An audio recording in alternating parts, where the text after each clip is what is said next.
మన తండ్రి నా దేవుని నుండి ప్రభువైన యేసుక్రీస్తు నుండి కృపయు సమాధానములు మీకు కలుగునుగాక. ఆమేన్. దయచేసి కూర్చుందామండి. దేవుని నామమునకు మహిమ కలుగునుగాక. దేవునికి స్తోత్రం.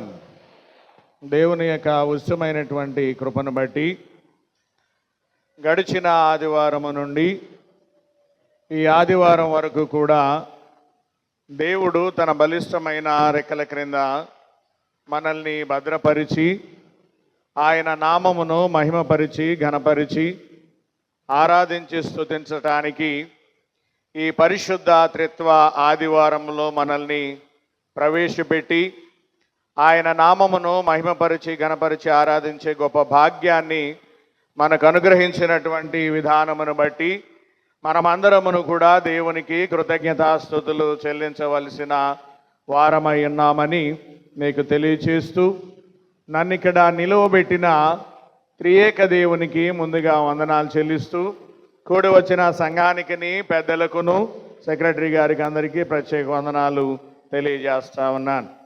ప్రియులారా, మరి ఇప్పటి వరకు కూడా ఒక కాలంలో మనమున్నాం. మరి ఇప్పుడు మరొక కాలంలోనికి మనం ప్రవేశించాం. మొన్నటి వరకు కూడా ఈస్టర్ తర్వాతి కాలములో బాగుంది. ఈస్టర్ తర్వాతి కాలములో అలాగే ఎపిఫానియా కాలములో ఇవన్నీ కాలములో మనమున్నాం. మరి ఈ దినమున ఈ ఆదివారము నుండి కూడా త్రిత్వ కాలములోనికి మనం ప్రవేశించాం.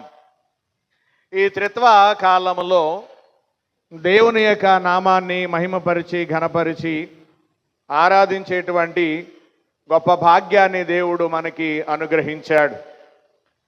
ట్రినిటీ అనగా త్రిత్వము. త్రిత్వము అనగా ఏకైక దేవుడు మూడు వ్యక్తిత్వాలలో ఉండటం. త్రిత్వము అనగా ఏకైక దేవుడు మూడు వ్యక్తిత్వాలతో ఉండటం. ప్రియమైనటువంటి దేవుని బిడ్డలారా, అంటే ఆయన మూడు వ్యక్తిత్వాలతో ఉన్నాడు అని ముగ్గురు దేవుళ్ళు అని మాత్రం అనుకోవడానికి వీలు లేదు.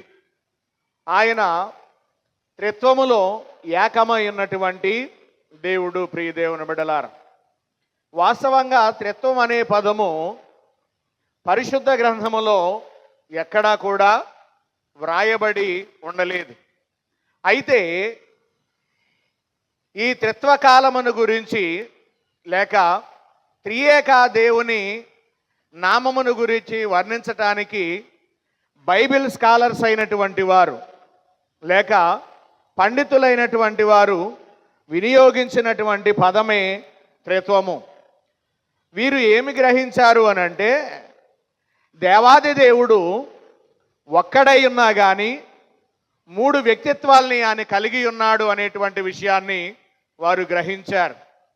గనుకనే ఈ త్రిత్వము అనేటువంటి పదమును వారు ఉపయోగించినట్లుగా మనము చూస్తూ ఉన్నాం. ప్రియ దేవుని బిడ్డలారా, కనుక ఈ పండితులైనటువంటి వారు వినియోగించినటువంటి ఈ పదమైనటువంటి ఈ త్రిత్వమును గూర్చి ప్రాతినిధ్యం వహించటానికి వారి ఆలోచన ఎక్కడి నుంచి వచ్చింది అని గనక మనము ఆలోచన చేస్తే అది పరిశుద్ధమైనటువంటి లేఖన భాగముల నుండి మాత్రమే వారికి ఆలోచన కలిగింది అనేటువంటి విషయాన్ని మీకు జ్ఞాపకం చేస్తా ఉన్నాను.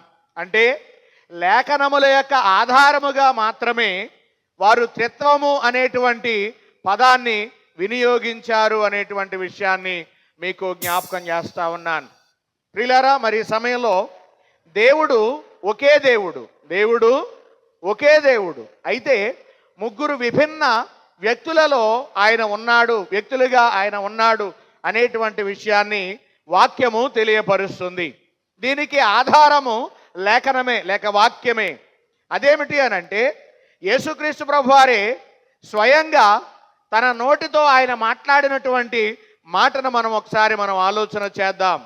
చూడండి, మత్తయి సువార్తలో 28వ అధ్యాయములో, మత్తయి సువార్త 28వ అధ్యాయములో 19వ వచనాన్ని ఒకసారి మనం చదువుదాం. కాబట్టి యేసుక్రీస్తు ప్రభువారు చెబుతూ ఉన్నాడు, కాబట్టి మీరు వెళ్ళి సమస్త జనులను శిష్యులనుగా చేయండి. చాలు. యేసుక్రీస్తు ప్రభువారు మరణించి తిరిగి లేచిన తర్వాత, అనగా పునరుత్థానుడైన తర్వాత శిష్యులకు ప్రత్యక్షమై వారు తెలియజేసింది ఏంటి అని గనక మనం ఆలోచన చేసి ఆయనకి తెలియజేసింది ఏంటి అని అంటే, కాబట్టి శిష్యులు పిలిచి చెప్తున్నాడు, మీరు వెళ్ళి సమస్త జనులను నాకు శిష్యులనుగా చేయమని చెప్పినట్లుగా మనము చూస్తా ఉన్నాం. అంటే సమస్త జనులను శిష్యులనుగా మీరు మారుస్తూ, శిష్యులనుగా నాకు చేస్తూ, మీరు వారికి చేయవలసినటువంటి కార్యం ఏంటి, చెప్పవలసిన మాట ఏంటి అని అంటే ఆయన చెబుతున్నాడు. తర్వాత భాగం చదువుదాం.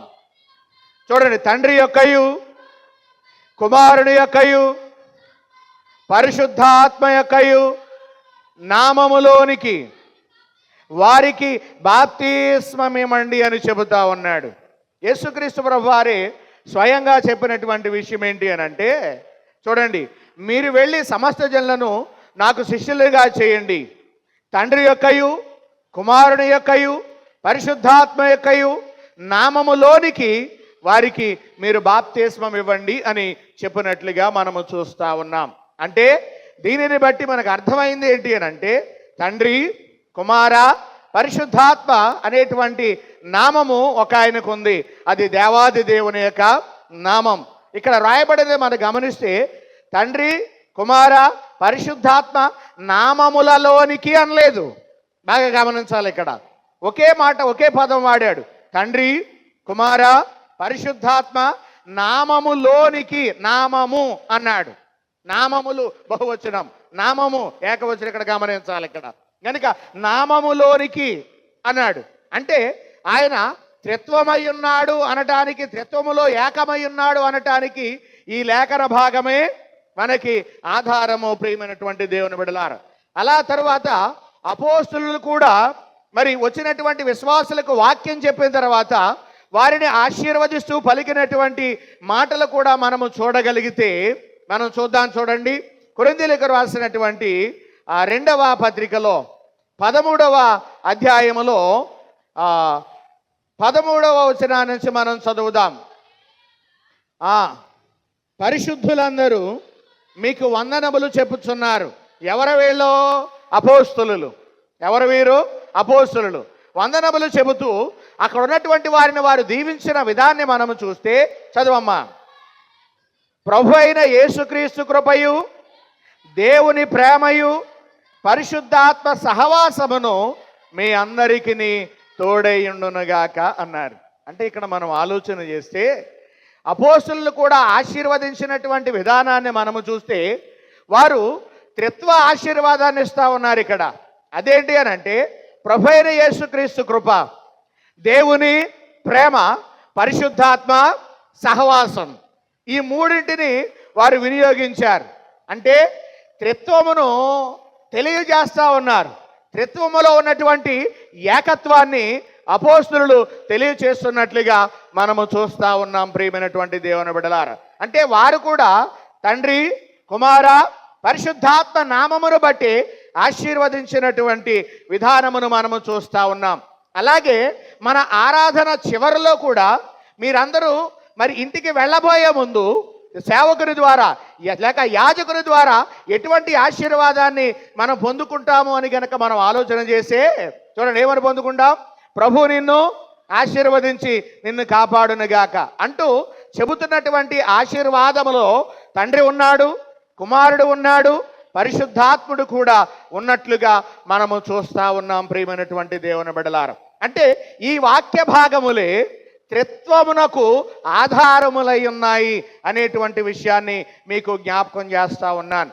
కనుక నేటి దినాలలో చాలామంది ఏం చేస్తూ ఉన్నారు అని అంటే, త్రిత్వము అనేటువంటి మాట బైబిల్లో లేదు గనక త్రిత్వం అనేది అసలు లేనే లేదు అని బోధ చేసేటువంటి వారు చాలామంది ఉన్నారు.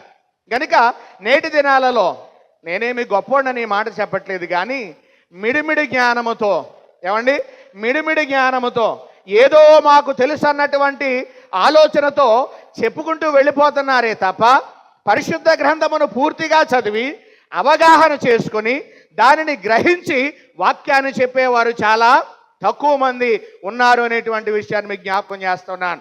యూట్యూబుల్లో కూడా చూడండి, మేము పెద్ద పెద్ద ప్రసంగికులము అని చెప్పుకునేటువంటి వారు కూడా ఏం చెప్తున్నారు అని అంటే, వారు గురువుగా ఉంటూ కొంతమంది శిష్యులను వారు ఏర్పాటు చేసుకుని వారి ద్వారా ఏం ప్రకటింపజేస్తున్నారు అని అంటే, తండ్రి వేరు, కుమారుడు వేరు, పరిశుద్ధాత్మ వేరు అని చెప్పుకుంటూ వస్తూ ఉన్నారు. ఇప్పుడు నేను వాళ్ళు చెప్పిన మాటను బట్టి మిమ్మల్ని ఒక ప్రశ్న అడగాలని నేను ఆశపడతా ఉన్నాను. ఇప్పుడు తండ్రి వేరు, కుమారుడు వేరు, పరిశుద్ధాత్మ వేరైతే ఎంతమంది దేవుళ్ళు ఉన్నారు? దేవుడైన యెహోవా, దేవుడైన యేసుక్రీస్తు, దేవుడైన పరిశుద్ధాత్మ, ఇలాగా ముగ్గురు ఉన్నారు. అవునా కదా? ఎంతమంది దేవుళ్ళు ఉంటారు? అప్పుడు ముగ్గురు దేవుళ్ళు ఉంటారు. ఎంతమంది ఉంటారు? ముగ్గురు దేవుళ్ళు ఉంటారు. కానీ బైబిల్ ఏం చెప్తుంది అని అంటే, ముగ్గురు దేవుళ్ళు కాదు, ముగ్గురు దేవుళ్ళు కాదు, దేవుడు ఒకడే. గడిచిన శుక్రవారం చాలా చక్కగా ఈ విషయాలను గురించి కొన్ని విషయాలు మేము ధ్యానం చేశాం ప్రియమైనటువంటి దేవుని బిడ్డలారా. కనుక అందరికీ తండ్రి అయిన దేవుడు ఒకడే, ప్రభువు ఒకడే అనేటువంటి విషయాన్ని ఎఫెసీ పత్రిక 4వ అధ్యాయం 4వ వచనం నుంచి చదివితే మనకు అర్థమవుతుంది. ఇప్పుడు చదవాల్సిన అవసరం లేదు, ఇంటికి వెళ్ళిన తర్వాత చదవాలని మీకు మనము చేస్తా ఉన్నాను ప్రియ దేవుని బిడ్డలారా. కనుక దేవుడు త్రిత్వం, దేవుడు త్రిత్వం అంటే ఆయన త్రిత్వమై ఉన్నాడు, ఆయన త్రిత్వదేవుడు. ఎలాగానంటే ఇంకా మీకు బాగా అర్థం అవడం కోసం చెప్తున్నాను. కాలమును బట్టి తండ్రిగా ఉన్నాడు, కాలమును బట్టి కుమారుడిగా ఉన్నాడు, కాలమును బట్టి పరిశుద్ధాత్ముడిగా ఉన్నాడు ప్రియ దేవుని బిడ్డలారా. ఆది కాలములో చూస్తే ఆయన దేవుడైన యెహోవా తండ్రిగా ఉండి నడిపించినటువంటి విధానాన్ని మనము చూస్తూ ఉన్నాం. తర్వాత క్రొత్త నిబంధన కాలం వచ్చేసరికి ఏమండి, యేసుక్రీస్తు ప్రభువారిగా ఉండి నడిపించిన విధానాన్ని చూస్తున్నాం. ప్రస్తుతం ఉన్నటువంటి ఈ కృపాకాలములో గనక మనము చూస్తే పరిశుద్ధాత్ముడిగా ఉండి మనల్ని నడిపిస్తున్నట్లుగా మనము చూస్తున్నాం. అంత మాత్రాన ముగ్గురు దేవుళ్ళు మాత్రం కాదు అనేటువంటి విషయాన్ని మీకు జ్ఞాపకం చేస్తా ఉన్నాను ప్రియ దేవుని బిడ్డలారా. కనుక దేవుడు త్రిత్వం, దేవుడు త్రిత్వం. ఆయన త్రిత్వము, ఆయన చేసింది కూడా త్రిత్వమే. దేవుడు చేసింది కూడా ఏమైంది? త్రిత్వమే. అనగా త్రిత్వములో ఏకత్వమే ప్రియమైనటువంటి దేవుని బిడ్డలారా. త్రిత్వం అనగా ఒక కుటుంబం.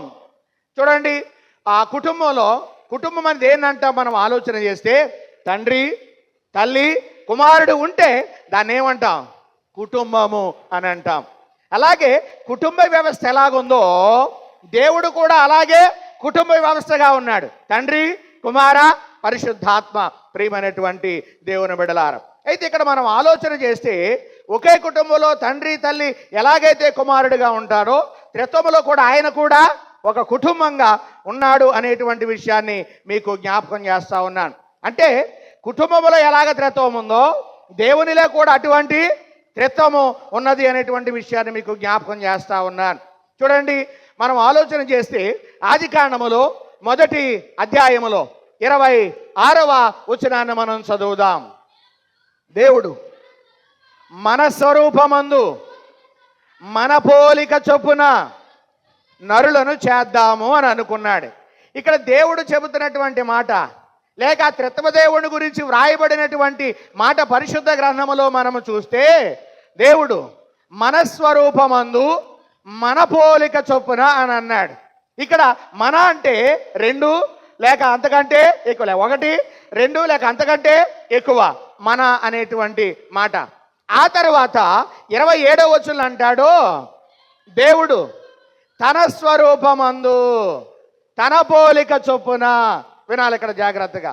ముందేమన్నాడు అని అంటే మన స్వరూపమందు మన పోలిక. ఇది త్రిత్వం. మన అనేది త్రిత్వం ప్రియమైనటువంటి దేవుని బిడ్డలారా. ఇప్పుడు 27వ వచనానికి వచ్చేసరికి తన స్వరూపం అన్నాడు. తన, ఇది ఏకత్వం ప్రియ దేవుని బిడ్డలారా. అంటే ఆదిలోనే ఆయన త్రిత్వములో ఏకమైన దేవుడు అని ఈ వచనాల్ని మనము చదివితే మనకి అర్థమవుతుంది అనేటువంటి విషయాన్ని మీకు జ్ఞాపకం చేస్తా ఉన్నాను. అలాగే ఆది కాండములో గనక మనము చూస్తే 18వ అధ్యాయములో 1-2 వచనాలు ఒకసారి మనం చదువుదాం. అమ్మా, మరియు మమ్రే దగ్గరనున్న సింధూర వనములో అబ్రాహాము ఎండవేళ గుడారపు ద్వారమందు కూర్చుండినప్పుడు యెహోవా అతనికి కనబడెను. ఎవరు కనబడ్డారంట అబ్రాం గారికి? అబ్రాం గారంట తన గుడారం వేసుకున్నటువంటి ఆ స్థలంలో ఎండవేళ సింధూర వనంలో ఆయన కూర్చుని ఉంటే ఎవరు కనబడ్డారంట? ఎవరో యెహోవా అతనికి కనబడినట్లుగా మనము చూస్తా ఉన్నాం. ఎలా కనబడ్డాడు? చదవండి అమ్మాయి. అతడు కన్నులెత్తి చూసినప్పుడు ముగ్గురు మనుషులు అతని ఎదుట నిలవబడి ఉండిరి. చాలు. కనబడిందేమో దేవుడని యెహోవా. మీరు బాగా అర్థం చేసుకోవాలి. ఎంతమందిగా కనబడ్డాడు? ముగ్గురుగా కనబడ్డాడు. బాగా ఆలోచన చేయాలి. ఆయన ఏకదేవుడే, కానీ వ్యక్తిత్వాలను చూస్తే మూడు ప్రియమైనటువంటి దేవుని బిడ్డలారా. ఇప్పుడు అబ్రహాం గారికి ఆ విధంగానే త్రిత్వదేవుడు ప్రత్యక్షమైనట్లుగా మనము చూస్తూ ఉన్నాం. ఇవన్నీ ఆధారాలు కాదంటారా త్రిత్వముని గురించి? మరి నేటి దినాలలో విమర్శ చేసేటువంటి బోధలు ఎన్నో ఉన్నాయి. అందుకనే ఆంధ్ర ఎవాంజలికల్ లూథరన్ సంఘం సామాన్యమైనటువంటి సంఘము కాదు.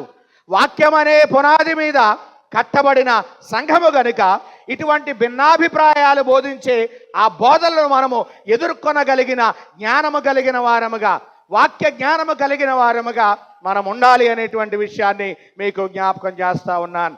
ఇక్కడ కనుక మనం ఆలోచన చేస్తే యెహోవా కనబడ్డాడు. కన్నులెత్తి చూస్తే ముగ్గురు మనుషులుగా కనబడినట్లుగా మనము చూస్తా ఉన్నాం. అంటే ఆయన త్రిత్వములో ఏకమై ఉన్న దేవుడు అనటానికి ఆధారమే ఈ లేఖన భాగము. ప్రియ దేవుని బిడ్డలారా, ఇక మనం ఆలోచన చేస్తే దేవునిలోనే త్రిత్వము కాదు, సృష్టిలో కూడా త్రిత్వం ఉన్నది. దేనిలో? సృష్టిలో కూడా త్రిత్వం అనేది ఉన్నది అనేటువంటి విషయాన్ని మీకు జ్ఞాపకం చేస్తా ఉన్నాను.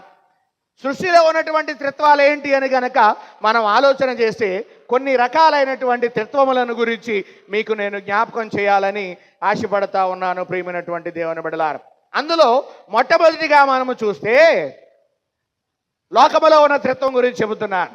సృష్టిలో ఉన్న త్రిత్వం గురించి మొట్టమొదటిగా మనము చూస్తే ఒకటి ఏంటి అని అంటే పదార్థ త్రిత్వము.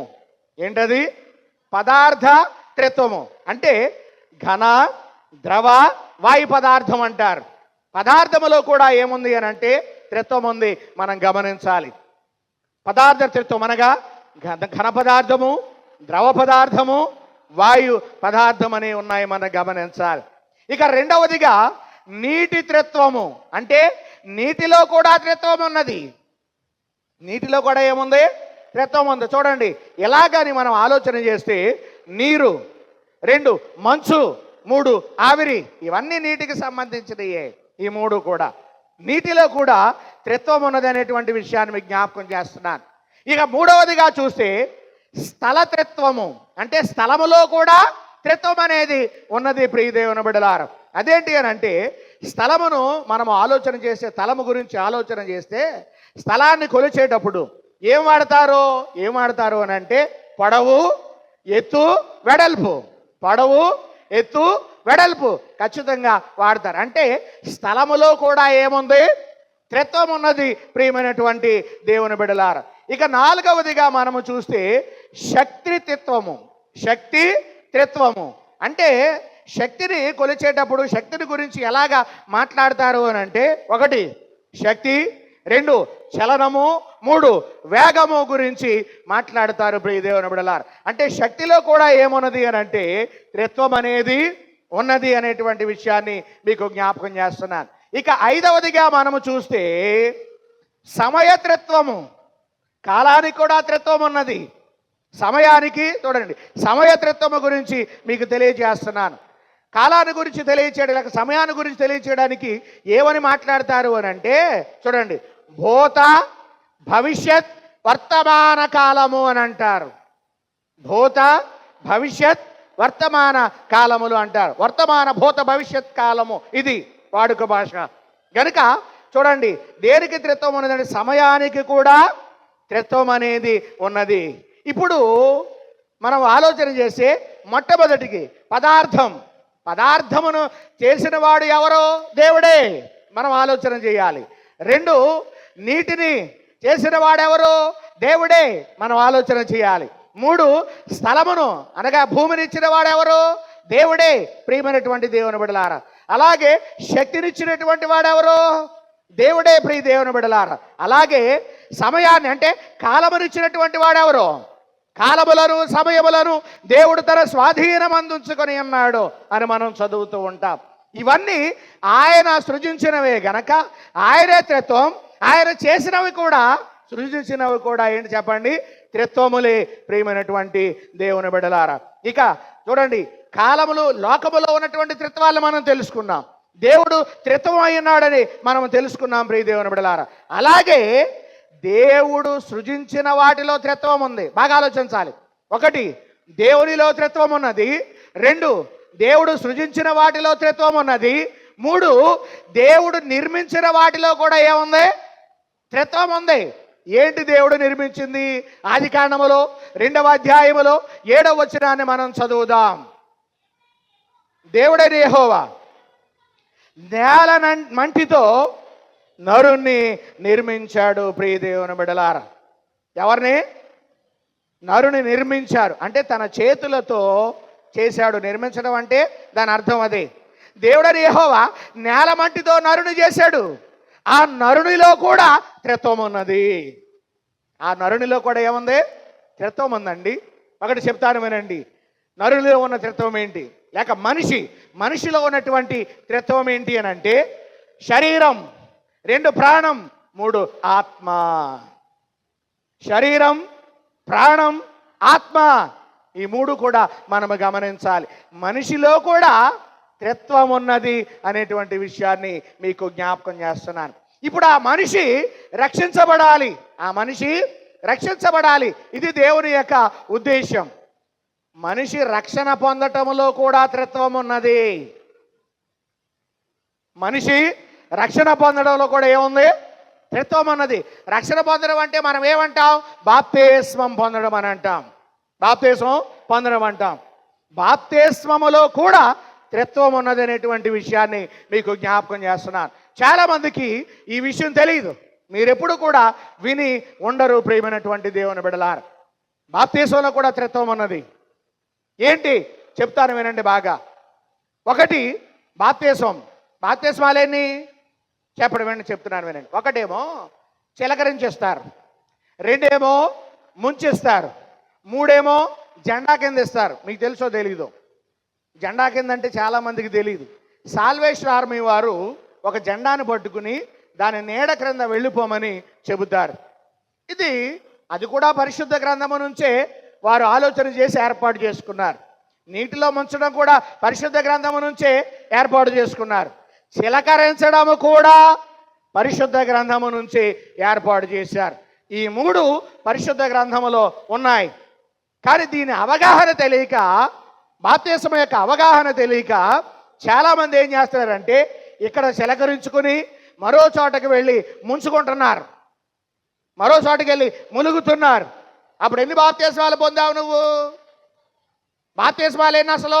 ఎఫెసీ పత్రిక 4వ అధ్యాయం 4వ వచనం నుంచి ఒకసారి చదవండి. ఏంటది? శరీరం ఒకటే, ఆత్మయు ఒకటే, ఆ ప్రకారమే నిరీక్షణ కూడా ఒకటే, ప్రభు ఒకటే, విశ్వాసం ఒకటే, బాప్తిస్మము కూడా ఒకటే, అందరికీ తండ్రి అయిన దేవుడు కూడా ఒకడే. వాక్యాన్ని మనం చదువుతున్నాం. అంటే మనం అర్థం చేసుకోవాల్సింది ఏంటి అని అంటే, దేవుడు ఒక్కడే కనుక శరీరం కూడా ఒకటే, బాప్తిస్మము కూడా ఒక్కటే మనం గమనించాలి. ఇప్పుడు మనం ఆలోచన చేస్తే మీకు అర్థం అవ్వాలి. మొన్న ఒక ఆయన వచ్చి వాక్యం చెప్పి వెళ్ళిపోయాడు. నేను ముంచే పొందాను, నేను ముంచే బాప్తిస్మం పొందానని చెప్పాడు. ఆ బీజం మీలో నాటెళ్ళిపోయాడు. నాటెళ్ళిపోతే మీలో ఆ బీజం పెరిగి ఏమైంది? పెద్ద అయిపోద్ది. అందుకని ఈ మాట మీకు చెప్పాలని ఆశపడుతున్నాను. ఇప్పుడు ముంచే బాప్తిస్మం తీసుకున్నవాడు ఎందుకు తీసుకుంటాడు అని అంటే, చిలకరింపు తప్పు కాదు, తప్పు అని అనుకుంటాడు. వాస్తవానికి చిలకరింపైనా, ముంచడమైనా, జెండా కింద బాప్తిస్మమైనా మనం ఆలోచన చేస్తే ఇవన్నీ పరిశుద్ధ గ్రంథంలో ఉన్నటువంటి ఎలాగా మనం ఆలోచన చేయాలి. ఎలాగని కనుక మనం ఆలోచన చేస్తే మొట్టమొదటిగా మనం చూద్దాం. చూడండి, ముంచడం మనం చూద్దాం. యేసుక్రీస్తు ప్రభువారు బాప్తిస్మాన్ని పొందారు. ఎక్కడ?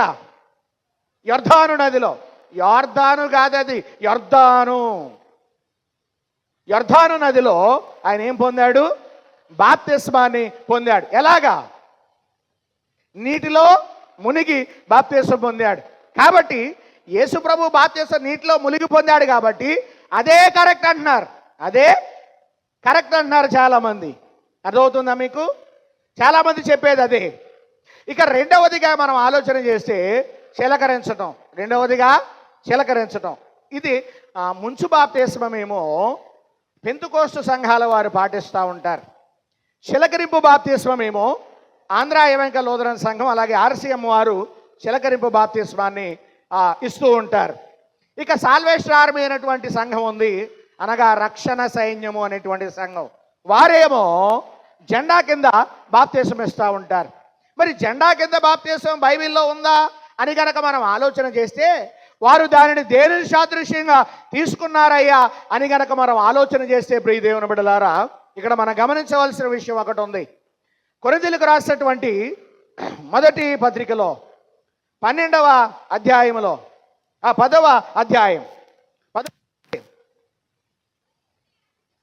యెహోవా నా బలమా. మైక్ తీసుకుని పాడండి. నేను పాడదాం ఎత్తానంటే మీరు ఎత్తి పాడాలని దాని అర్థం. పరిపూర్ణమైనది నీ మార్గం యెహోవా, నా శత్రువులు నన్ను చుట్టినను, నరకపు పాశములరికట్టినను, వరదవలె భక్తిహీనులు పొర్లిన, వరదవలె భక్తిహీనులు పొర్లిన, విడువక నన్ను ఎడబాయని దేవా, విడువక నన్ను ఎడబాయని దేవా, యెహోవా నా బలమా. యథార్థమైనది నీ మార్గం, పరిపూర్ణమైనది నీ మార్గం యెహోవా. చదువుదాం. సహోదరులారా, ఈ సంగతి మీకు తెలియకుండా నాకు ఇష్టం లేదు.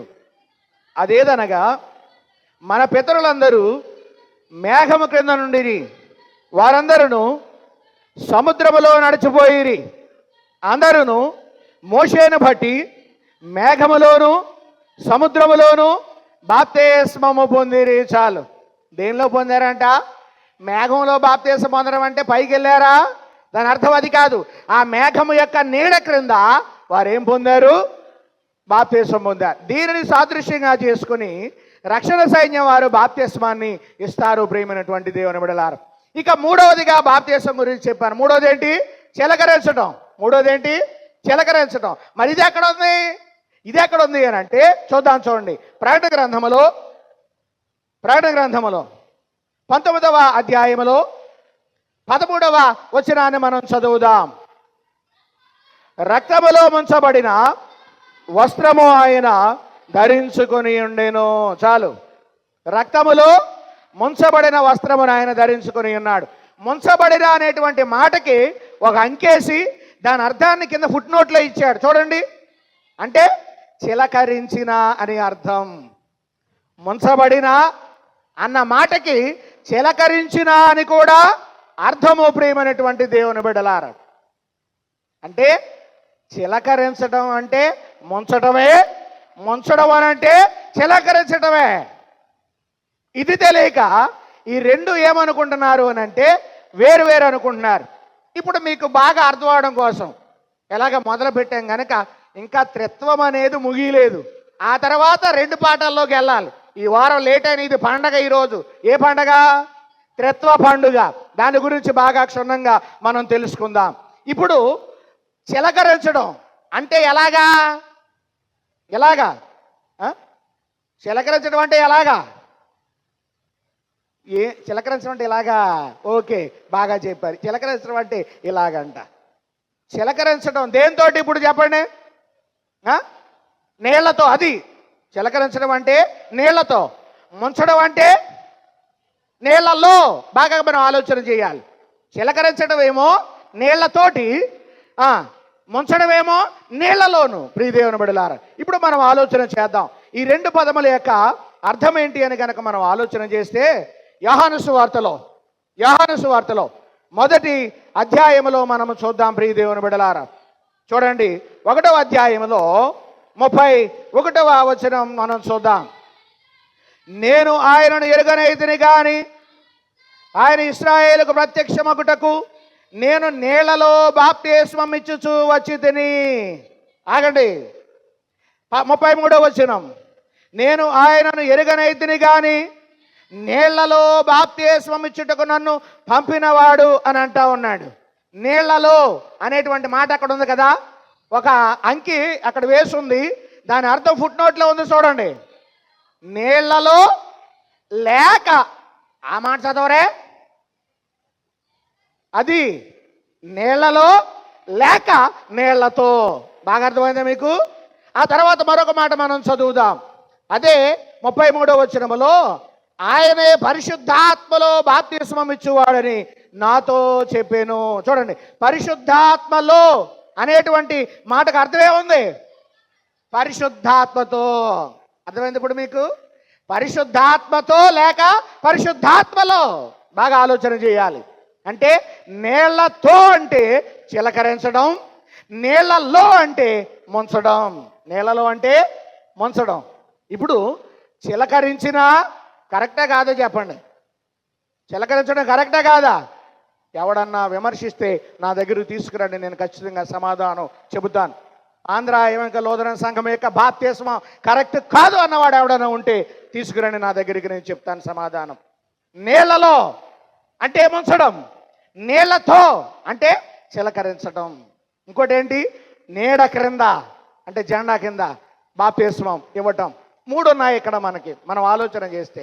చూడండి, కానీ వాక్యం ఏం చెబుతుంది అని అంటే, బాప్తిస్మం ఒకటే. బాప్తిస్మం ఏమని చెప్తుంది? ఒకటే. నా మాటలు మీకు అర్థమవుతున్నాయా? చాలామంది అసహనంగా కదులుతూ కనబడతా ఉన్నారు. అసలు చాలా చక్కటి విషయాలండి. పెద్ద పెద్ద వేదాంతులు కూడా ఇటువంటి మాటలు చెప్పరు. చాలా చోట్ల చాలా సమయం వెచ్చించి ఈ విషయాలన్నీ నేను సేకరించి మీకు చెబుతా ఉన్నాను. ప్రియమైనటువంటిది, చాలా పుస్తకాలు చదివి ఈ విషయాలు మీకు చెబుతా ఉన్నాను నేను, ప్రియదేవుని బిడ్డలారా. కనుక ఆసక్తి కలిగి మనం విందాం. దేవుని చిత్తమైతే పాఠాల గురించి తర్వాత చెప్తే భయపడకండి, ఈ త్రిత్వాన్ని ఈరోజు ముగించేస్తా అని చెప్పి. కనుక వినడానికి మనం ప్రయత్నం చేద్దాం. ఇప్పుడు నీళ్లతో అనగా చిలకరించడం. ఎలాగా? తండ్రి యొక్కయు, కుమారుడి యొక్కయు, పరిశుద్ధాత్మ యొక్కయు త్రిత్వం. నీళ్లలో తండ్రి యొక్కయు, కుమారుని యొక్కయు, పరిశుద్ధాత్మ యొక్కయు. నీడ క్రింద తండ్రి యొక్కయు, కుమారుని యొక్కయు, పరిశుద్ధాత్మ యొక్కయు. అర్థమైంది ఇప్పుడు మీకు? బాగా ఆలోచన చేయాలి. ఇప్పుడు బాప్తిస్మం యొక్క పూర్తి అవగాహన మీకు తెలియచేయడం కోసం ఈ మాటలు చెప్తున్నాను. ఇప్పుడు నీళ్లతో బాప్తిస్మం పొందాను నేను. మా చిన్నప్పుడే మా తండ్రి ఇప్పించేశాడు బాప్తిస్మం. నీళ్లతో బాప్తిస్మం పొందాను నేను, చిలకరించి. ఇప్పుడు ఇంకొకటి దగ్గరికి వెళ్ళి అడిగితే వాడు అంటున్నాడు, చిలకరించడం కరెక్ట్ కాదు, అర్థమైందా, ముంచడమే కరెక్టు అని అంటున్నాడు. చిలకరించడం కరెక్ట్ కాదు, ముంచడమే కరెక్ట్ అని అంటున్నాడు. అప్పుడు నాకేమనిపిస్తుంది అని అంటే, అయ్యో చిలకరించడం తీసుకున్నాను కదా, ఇది తప్పంట, ముంచాలంట. అవునా? నిజానికి ఎక్కువ విలువ మనమేమో అబద్ధానికే, లేనిపోని మాటలకి ఏమిస్తాం, ఎక్కువ విలువ ఇచ్చేస్తాం. అవునా కదా? అని వెంటనే ఏమైపోతామంటే, మళ్ళీ వెంటనే ఆకర్షితులమైపోయి ఆ మాటలకి మళ్ళా ముంచి తీసుకోవాలేమో అని మరలా ఎక్కడికి వెళ్ళిపోతాం? ముంచి వాళ్ళ దగ్గరికి వెళ్ళిపోతాం. మీరు బాగా ఆలోచన చేయాలి. ఇక్కడ ఎందుకు అలా వెళ్తున్నామనంటే, ఇది కరెక్ట్ కాదని మనం అనుకుంటున్నాం. ఇది కరెక్ట్ కాదు మనకు అనుకుంటున్నాం. వాక్యం చెబుతుంది ఏంటంటే, చిలకరించడం అన్నా ముంచడం అన్నా ఒకటే. అంటే దేని తీసుకున్నట్టు? చిలకరించినా, ముంచినా, జెండా కింద ఇచ్చినా ఏం తీసుకున్నట్టు? బాప్తిస్మం తీసుకున్నట్టు. వెరీ గుడ్, వినండి జాగ్రత్తగా. బాప్తిస్మము తీసుకున్నట్టే అని మనం అనుకుంటున్నాం. బాప్తిస్మము తీసుకున్నట్టే. బాప్తిస్మం తీసుకుని ఏమైపోయాం అనుకుంటున్నాం? రక్షించబడిపోయాం. అనుకుంటున్నాం మనం. కానీ వాస్తవానికి నువ్వు పూర్తి బాప్తిస్మం ఇంకా తీసుకోలేదు. ఇదేంటండి, మీరే కదా మరి బాప్తిస్మం ఇస్తారు మాకు, అవునా? ఎప్పుడు పెళ్ళికి పరిగెత్తుకుని వచ్చి బాప్తిస్మం ఇచ్చేయమంటారు పెళ్ళికి. అలా బాప్తిస్మం అసలు తీసుకోకూడదు, కానీ సంఘ క్రమం ఉంది కనుక అలాగిస్తున్నాం. అందుకనే ఆ శ్రమకాలం జరిగిన తర్వాత మట్లాది వారపు దినాన బాప్తిస్మాలు ఇవ్వబడతాయని చెప్తే ఒక్కడ ముందుకు రాడు. పెళ్లికి మాత్రం బాప్తిస్మానికి ముందుకు వచ్చేస్తాం. పెళ్లి బాప్తిస్మం హడావిడిగా తీసుకుంటే దాని విలువేంటో మనకు తెలియట్లేదు, దాని యొక్క విలువేంటో మనకి తెలియట్లేదు. అందుకని బాప్తిస్మంకి వచ్చిన పూర్తి అవగాహన ఈరోజు మనం తెలుసుకోవాలి. నిద్ర వస్తుందన్న వాళ్ళు దేవుని స్తోత్రం చెప్పండి. దేవునికి స్తోత్రం. నేను ఏమన్నాను తెలుసా? దేవునికి స్తోత్రం. అసలు నిద్ర వాళ్ళు ఎవరో చెప్పలేదు. నా మీద గొడవకు వచ్చేస్తారేమో అని భయం వేసి పేర్లు చెప్తలేదు, లేకపోతే చెప్పేది నువ్వు. దేవునికి స్తోత్రం కలుగును గాక. అర్థమైందా? ఒంటరి కుటుంబం నాది, అర్థమైందా? భయం వేసి చెప్తలేదు. నేను ఒంటరి అనుకుంటున్నాను, వారిలో ఒంటరి అయిన వాడు 1000 మంది అవుతాడు. ఆ దేవుడు నాతో ఉన్నాడు. దేవునికి స్తోత్రం కలుగును గాక. అందుకే పదే పదే చెబుతా ఉన్నాను. ఇప్పుడు మెలకు వచ్చేలా అందరూ దేవుని స్తోత్రం చెబుదాం. దేవునికి స్తోత్రం. అవును, వీళ్ళు కూడా ఉన్నారు. రైట్, మిమ్మల్ని దారిలో తెచ్చుకోవడం కోసం ఈ మాట చెప్పాను తప్ప వేరే ఉద్దేశం ఏమి కాదు. కనుక ఇప్పుడు బాప్తిస్మం మనం ఏమనుకుంటామనంటే, వినండి జాగ్రత్తగా, నా వైపు మీ మనస్సు కేంద్రీకరించండి. ఇప్పుడు జాగ్రత్తగా మనం విందాం. ఇప్పుడు బాప్తిస్మం మనం ఏం చేయాలనుకుంటున్నామనంటే, ఇది నీటి ద్వారా చిలకరించుకుంటే, ముంచుకుంటే, జెండా కింద ఉంటే బాప్తిస్మం పొందేశాం, మేము రక్షించబడిపోయాం అనుకుంటున్నాం. నో, కాదు ప్రియ దేవుని బిడ్డలారా, అది పూర్తిగా బాప్తిస్మం పొందినట్టు కాదు. ఇందాక నేను మీకు త్రిత్వముల గురించి చెబుతూ బాప్తిస్మములో కూడా త్రిత్వం ఉన్నది అని చెప్పాను. బాప్తిస్మంలో కూడా ఏముంది? త్రిత్వం ఉన్నది. ఏంటి చెబుతున్నారు వినండి. 1 నీటి మూలముగా, 2 పరిశుద్ధాత్మ మూలముగా, 3 అగ్ని మూలముగా బాప్తిస్మం. ఇప్పుడు బాప్తిస్మం ఏమనుకుంటున్నారంటే ఇది కరెక్ట్ కాదు అని అనుకుంటున్నారు వాళ్ళు. బాప్తిస్మం పొందేశం అనుకుంటున్నారు కదా. అసలు బాప్తిస్మం ఎవరికి ఇవ్వాలి? నేను అక్కడి నుంచి బయటికి వెళ్ళాను. నా చిన్నప్పుడే నా తండ్రి బాప్తిస్మం ఇప్పించేశాడు లూథరన్ సంఘంలో. సాగుబాడు సెయింట్ థోమా లూథరన్ సంఘంలో ఇప్పించేశాడు నాకు ఆయన బాప్తిస్మం. అయితే పెద్ద ఎదిగిన తర్వాత అది కరెక్ట్ కాదు, అయినా ముంచి తీసుకోవాలి. ఏమంటున్నారు తెలుసా? వీళ్ళు ఏమని బోధ చేస్తున్నారు తెలుసా? పెద్ద ఎదిగాక బోళ్ళు పాపాలు చేసేస్తున్నాం కదా, మళ్ళీ ఆ పాపాలన్నీ పోవాలంటే ఓసారి ములిగితే అవన్నీ ఆ కాలువలో కొట్టుకుపోతాయి అని అంటున్నారు. అర్థమైందా? నేనంటాను, ఒరే నువ్వు చేసిన 1-2 పాపాలు కాదురా బాబా, కొన్ని 100,000 పాపాలు చేసేసి ఉంటావు. అవన్నీ పోవాలని అంటే ముంచి కూసేపు ఉంచాలి, ఉంచితే మొత్తం అన్నీ పోతాయి కదా. అర్థమైందా మీకు? ఇప్పుడు నేను విమర్శ చేయట్లేదు, వివరిస్తున్నాను, మీకు జాగ్రత్తగా తెలుసుకోండి. ఎందుకనంటే నా లూథరన్ సంఘాన్ని చాలామంది విమర్శిస్తూ ఉన్నారు. నా తల్లి సంఘాన్ని విమర్శిస్తే నేను ఒప్పుకోను. భిన్న బోధలు చేసేవాళ్ళు వస్తూ ఉన్నారు. అందుకని మిమ్మల్ని కాపాడుకోవడం కోసం ఈ మాటలు నేను చెబుతున్నాను. నేను ఏదో గొప్పని అనిపించుకోవడం కోసం ఈ మాటలు చెప్పట్లేదు. ఇప్పుడు చూడండి, చిలకరించడం చిన్నప్పుడు ఇచ్చేస్తున్నారు. చిలకరించడం కరెక్ట్గా తెలిసిపోయింది.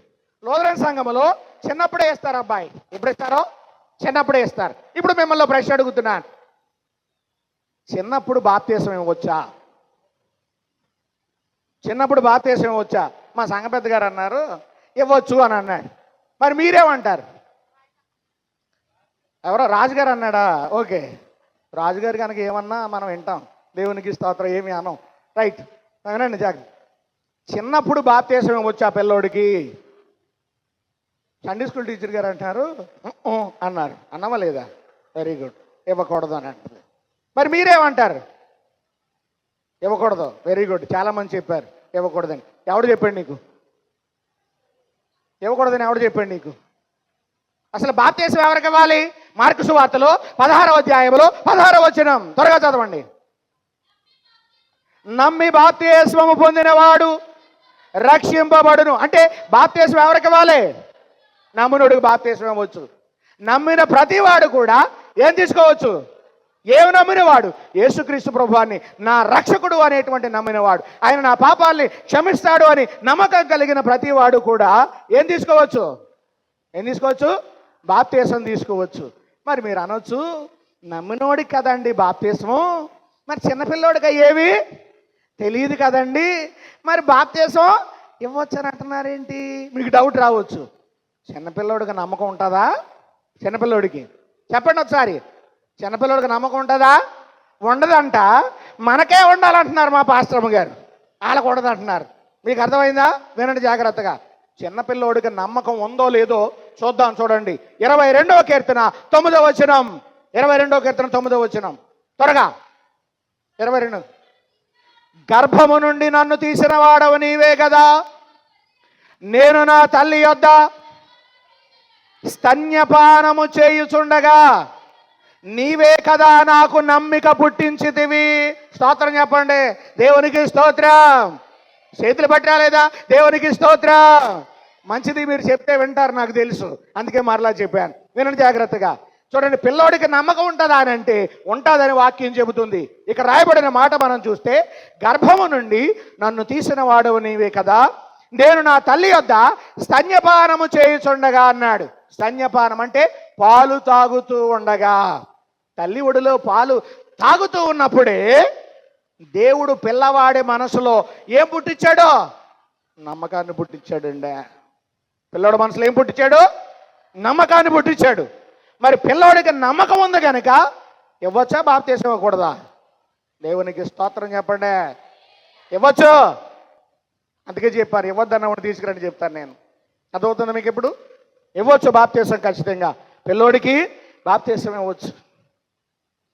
2, చిలకరించి బాప్తీసం ఇవ్వచ్చు. వాక్యాన్ని బట్టి, వాక్యం ఆధారముగా, వాక్య పునాదుల మీద ఏర్పాటు చేయబడిన సంఘం, స్థాపించబడిన సంఘంలో మనం ఉన్నాం. కాబట్టి పిల్లోడికి ఇవ్వచ్చు, చిలకరించి ఇవ్వచ్చు, నీళ్లలో ఇవ్వచ్చు, జెండా క్రింద కూడా ఇవ్వచ్చు. ఇప్పుడు ఈ బాప్తీసం దేనికి ఉపయోగపడుతుంది అని అంటే, సంఘములో చిలకరించినా, ముంచినా, జెండా కింద ఇచ్చినా దేనికి ఉపయోగపడుతుంది అని అంటే, నువ్వు ఒక సంఘ సభ్యుడిగా చేర్చుకోబడటానికి మాత్రమే బాప్తీసం ఉపయోగపడుతుంది.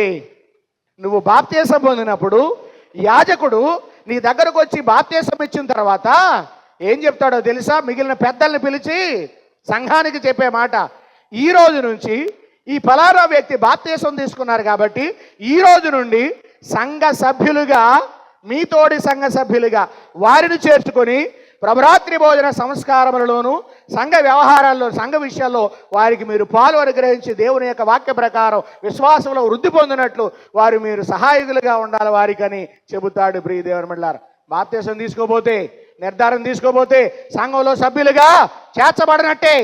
సంఘంలో సభ్యులుగా లేకపోతే సంఘంలో మాట్లాడే అవకాశం లేనట్టే గమనించాలి ప్రియ దేవుని బిడ్డలారా. ఇప్పుడు ఇక్కడ చూడండి, ఈ నీటి బాప్తిస్మం కేవలం సంఘ సభ్యులుగా చేర్చుకోవడానికి మాత్రమే ఉపయోగపడుతుంది. రెండో బాప్తిస్మం ఉన్నది. రెండో బాప్తిస్మం కాదు అది. బాప్తిస్మంలో రెండవ భాగం. ఇదేంటండి బాప్తిస్మంలో రెండో భాగం అని మీరు ఎలా చెప్తున్నారు అని మీరు అనొచ్చు. యేసుక్రీస్తు ప్రభువారు బాప్తిసం ఇచ్చి యోహాను గారి దగ్గరికి వెళ్ళి బాప్తిసం పొందుతున్న సందర్భంలో నీళ్ళలో ఆయన బాప్తిసం పొందేశారు, లేక నీళ్లతో పొందేశారు ఆయన బాప్తిస్మం. నీళ్లతో పొందిన తర్వాత ఒడ్డుకొచ్చారు. ఒడ్డుకు రాగానే పరిశుద్ధాత్మ పావురం వలె ఆయన మీదకి వచ్చింది. ఇదిగో ఈయన నా ప్రియకుమారుడు, ఈయన యందు నేను ఆనందిస్తున్నాను. రెండవది, ఏ బాప్తిసం పొందాడు ఆయన? పరిశుద్ధాత్మ బాప్తిసం పొందేశాడు.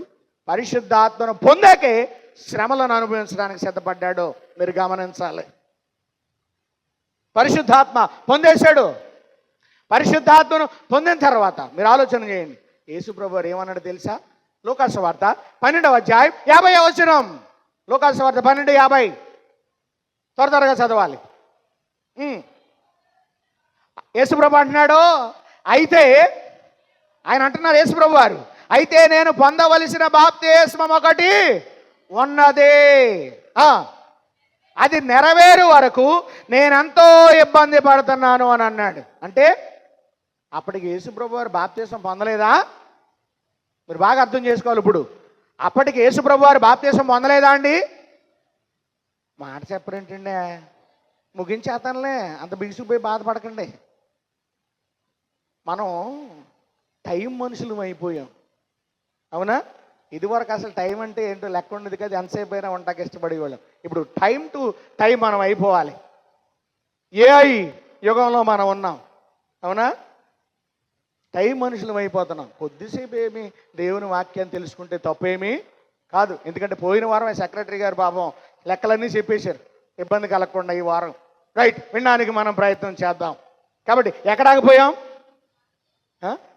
యేసుక్రీస్తు ప్రభువారు అప్పటికి బాప్తీసం పొందలేదా? ఇది నా ప్రశ్న. పొందాడా పొందలేదా? ఆయన పొందాడు, దేవునికి స్తోత్రం. మరి పొంది కూడా నేను పొందవలసిన బాప్తీసం ఉన్నది అంటున్నాడేంటి? గమనించారు ఇప్పుడు మీరు? అయితే నేను పొందవలసిన బాప్తీస్మం ఉన్నదంటున్నాడు ఏంటి ఆయన?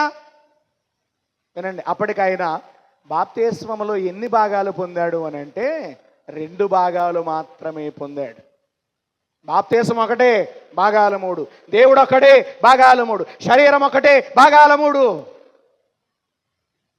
ఒకటి నీటి ద్వారా పొందాడు, 2 పరిశుద్ధాత్మ ద్వారా పొందాడు. ఇప్పుడు అంటున్నాడు నేను పొందవలసిన బాప్తీస్మం ఒకటి ఉన్నది, అది నెరవేరు వరకు నేనెంతో ఇబ్బంది పడుతున్నాను అంటున్నాడు. అంటే పొందవలసిన బాప్తీస్మంలో 3వ భాగం ఇబ్బంది కలిగిస్తుంది అన్నమాట. ఆ 3వది అగ్ని బాప్తీస్మము అంటారు. 3వది ఏంటి? అగ్ని బాప్తీస్మం. ఇప్పుడు ఆయన అగ్ని బాప్తీస్మం పొందాడు. ఒకటి నీటి ద్వారా పొందాడు, చదివేశాం. 3వది పరిశుద్ధాత్మ ద్వారా పొందాడు, చదివాం. మరి 3వ భాగం ఎప్పుడు పొందాడు బాప్తీస్మంలో? చూడండి, విలాప వాక్యముల గ్రంథం 1వ అధ్యాయం 12, 13 వచనాలు చదువుదాం త్వరగా. విలాప వాక్యములు. త్రోవను నడుచువారలారా, ఇలాగు జరుగుట చూడగా మీకు చింత లేదా? యెహోవా తన ప్రచండ కోపదినమున నాకు కలుగజేసిన శ్రమ వంటి శ్రమ మరి ఎవరికైనాను కలిగినదో లేదో మీరు నిదానించి చూడండి. చూడండి, దేవుడు అంటే ఆయనకి శ్రమ కలుగజేసాడంట.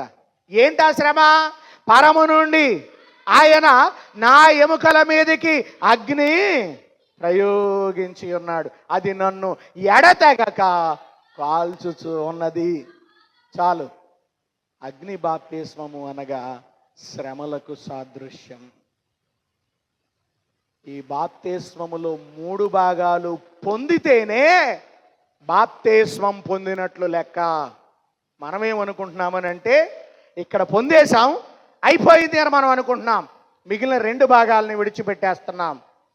ఈ మొదటి భాగం కన్నా మిగిలిన 2 భాగాలే చాలా ప్రాముఖ్యమైనవి.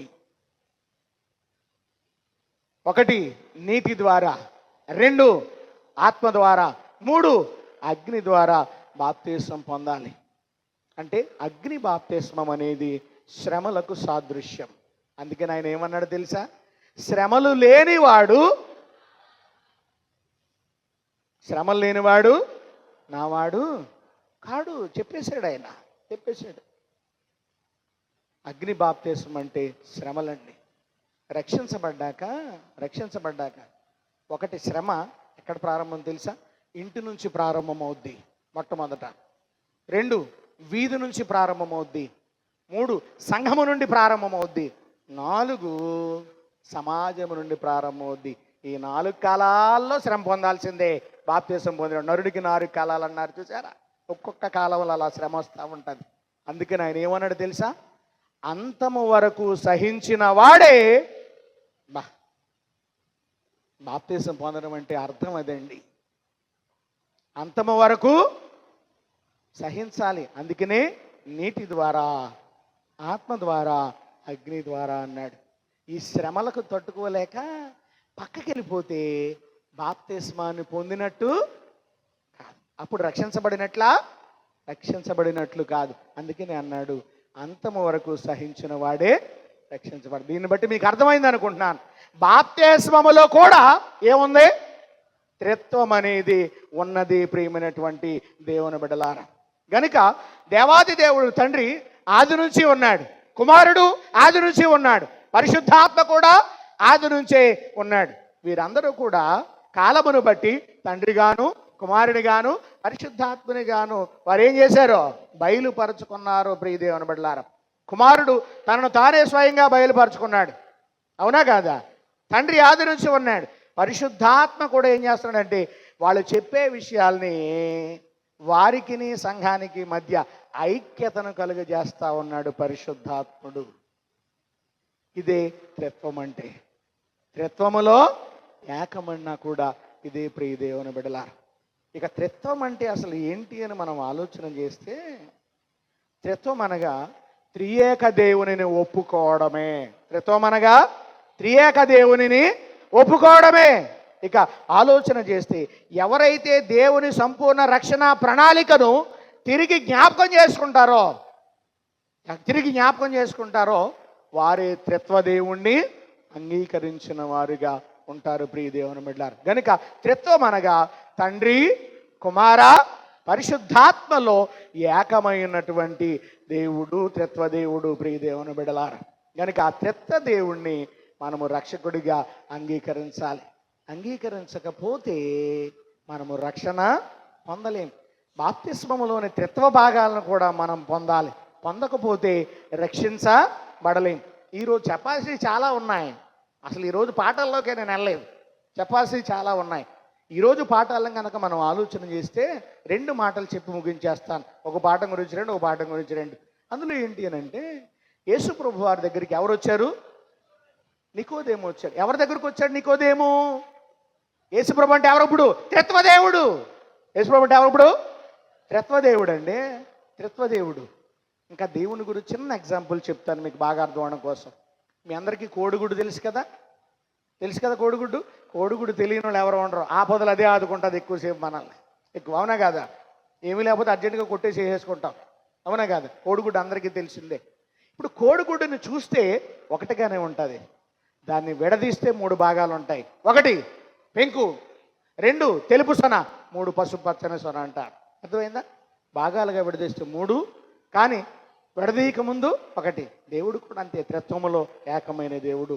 ఈయన తండ్రి అనుకోండి, ఈయనలోనే కుమారుడు ఉన్నాడు, ఈయనలోనే పరిశుద్ధాత్ముడు. అందుకని యేసుప్రభు వారు యోహాను సువార్త 17వ అధ్యాయం, యోహాను సువార్త 10వ అధ్యాయం, ఇంటికి వెళ్ళిన తర్వాత 30వ వచనం మీరు చదవండి. ఇంటికి వెళ్ళిన తర్వాత టైం లేదు. ఏమన్నాడంటే, నేనును తండ్రియు ఏకమై ఉన్నాము అని అన్నాడు. నేనును తండ్రియు ఏకమై ఉన్నాము అన్నాడు. ఇప్పుడు ఆ త్రిత్వదేవుని దగ్గరికి ఎవరు వచ్చారు? నికోదేము వచ్చాడండి. ఎవరు వచ్చారు? నికోదేము వచ్చాడు. నికోదేము ఎవరో? యూదులకు అధికారి. Very good.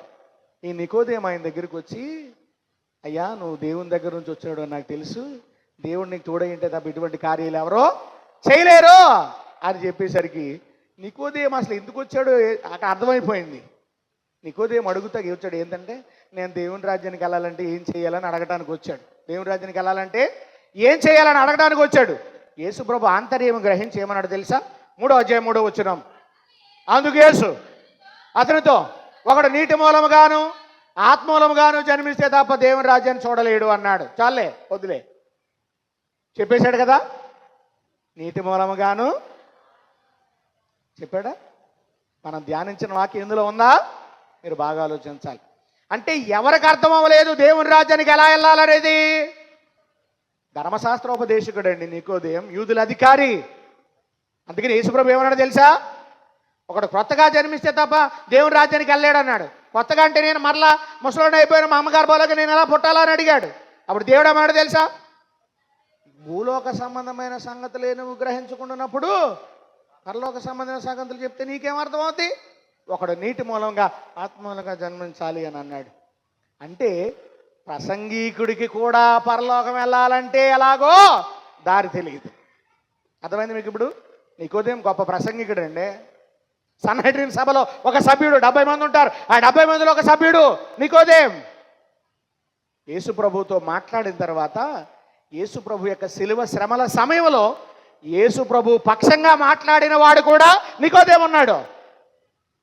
ఆయన సమాధి చేసే సందర్భంలో కూడా నికోదేము ఉన్నాడో. ప్రియమైనటువంటి దేవుని బిడ్డలారా, అంటే ఒకడు నీటి మూలంగా ఆత్మూలంగా జన్మించాలి. అంటే త్రిత్వ దేవుడు చెప్పిన విషయం అదే. త్రిత్వం నీరు, ఆత్మ, అగ్ని. అలాగైతేనే దేవుని రాజ్యానికి వెళ్ళగలం. ఎందుకు అని అంటే చూడండి, ఈరోజు మనం చదువుకున్న పత్రిక పాఠం ఆఖరి వచనం మనం చదువుదాం. పత్రిక పాఠంలో 36వ వచనం. అమ్మా ఆయన మూలముగాను ఆయన ద్వారాను అమ్మా ఆయన నిమిత్తమును. చాలు, ఇక్కడ కూడా త్రిత్వమే ఉంది. చదువు అక్కడ. 1 ఆయన మూలముగా, 2 ఆయన ద్వారా, 3 ఆయన నిమిత్తం. బా, సమస్తం కలిగి ఉన్నాయి. ఇందులో కూడా మనకి త్రిత్వమే కనబడుతుంది. కనుక ఆ త్రిత్వ దేవుణ్ణి, త్రిత్వములో ఏకమైనటువంటి దేవుణ్ణి మనము సొంత రక్షకునిగా అంగీకరించి విశ్వసించి మన యొక్క జీవితంలో ఆయన సొంత రక్షకునిగా అంగీకరించి త్రిత్వ అనుభవమును కలిగి త్రిత్వమును అనుసరిస్తూ మనము కూడా త్రిత్వములో పాలు పొందుతూ త్రిత్వదేవుని కుమారులుగా కుమార్తెలుగా మనం ఈ లోకములో జీవిస్తూ ఆయన రాకడకు మనం సిద్ధపడాలని తెలియచేస్తూ ఈ మాటలు ముగిస్తున్నాను.